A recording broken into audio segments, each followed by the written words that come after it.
Vivekananda study পয়েন্টের পক্ষ থেকে সমস্ত স্টুডেন্টদেরকে স্বাগত। তো আজকে আমরা প্রকৃতির মাঝে স্টুডেন্টদেরকে চেনাবো বিভিন্ন গাছ সম্বন্ধে। সেই জন্য আমরা ট্রেনে করে পৌঁছে গেলাম কোথায়? গনগনিতে, পশ্চিম মেদিনীপুরের গনগনিতে। কি অপরূপ সৌন্দর্য গনগনি! এখানে রয়েছে লাল মাটি, পাহাড়, কত কিছু রয়েছে। আর রয়েছে কি না, অফুরন্ত গাছের ভান্ডার। এই যে তোমরা দেখছো কত সুন্দরভাবে এই যে সমস্ত টিলাগুলো রয়েছে, বায়ুর ক্ষয়কার্যের ফলে, জলের ক্ষয়কার্যের ফলে কত সুন্দরভাবে তৈরি হয়েছে।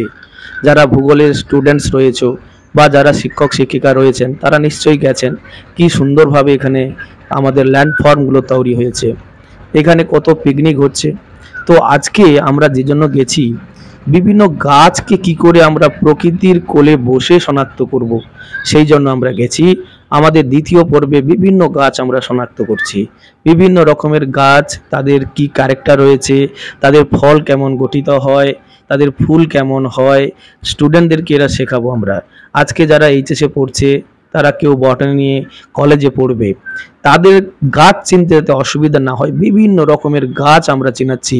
যেমন এটা দেখো, একটা হচ্ছে আলকুশি গাছ, কি সুন্দরভাবে রয়েছে।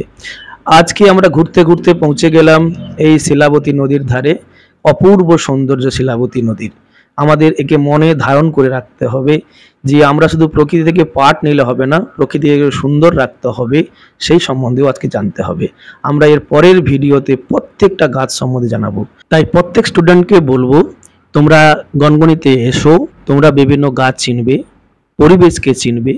কারণ যেখানে আমরা থাকি তাকে সুস্থ, তাকে স্বাভাবিক রাখা, তাকে পরিচ্ছন্ন রাখার দায়িত্ব কিন্তু আমাদের।